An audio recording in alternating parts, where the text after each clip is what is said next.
Governor Gregoire.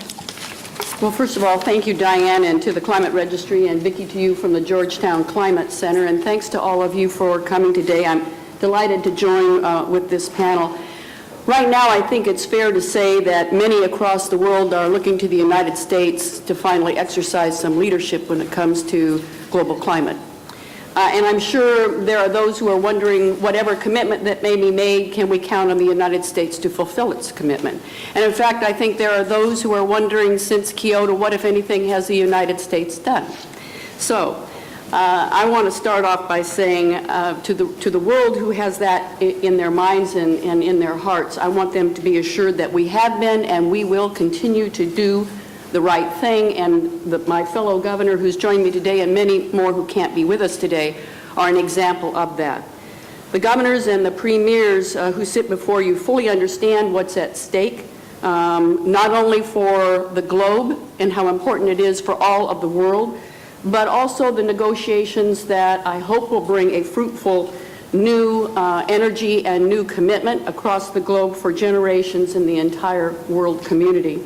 We also understand that we cannot afford to fail at this global, national, regional, or state and provincial level when it comes to protecting our planet.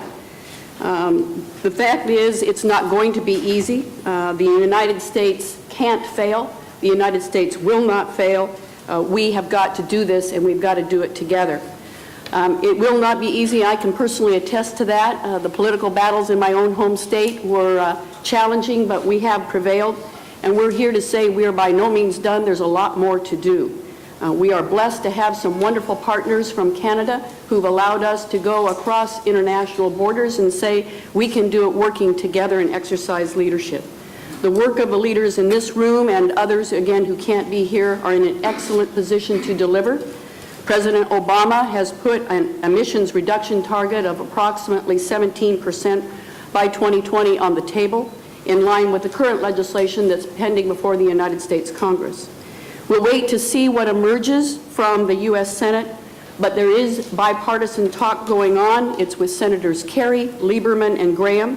With the support of the administration and my fellow governors from around the country, I fully expect the United States to pass comprehensive energy and climate legislation in the months ahead.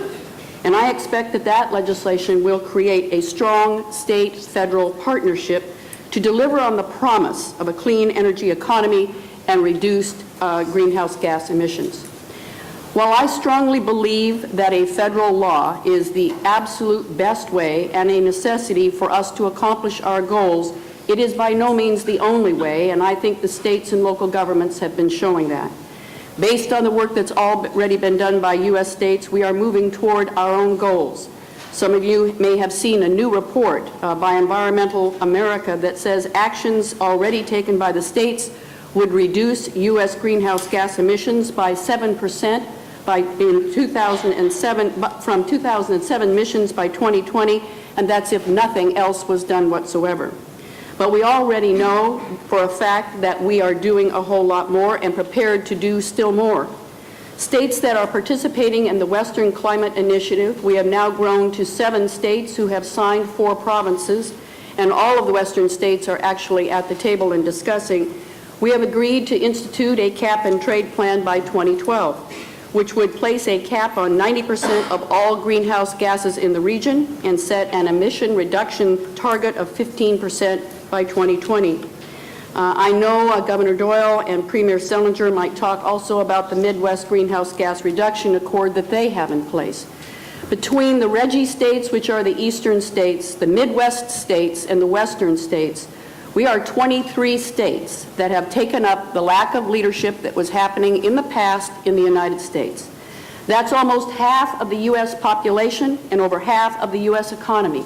And as I look to our friends from Canada, they represent 70% of the Canadian economy. At the same time, our staffs have been exploring the possibility of coordinating and linking regional programs together.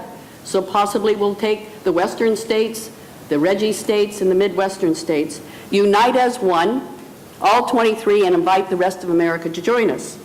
And just last week, we heard the much-awaited decision of the U.S. Environmental Protection Agency, which announced leadership and said that for the first time, that elevated concentrations of carbon dioxide in the atmosphere endanger public health and welfare, a finding that is essential to allowing that agency to move forward to regulate emissions under the U.S. Clean Air Act, and they are prepared to do so.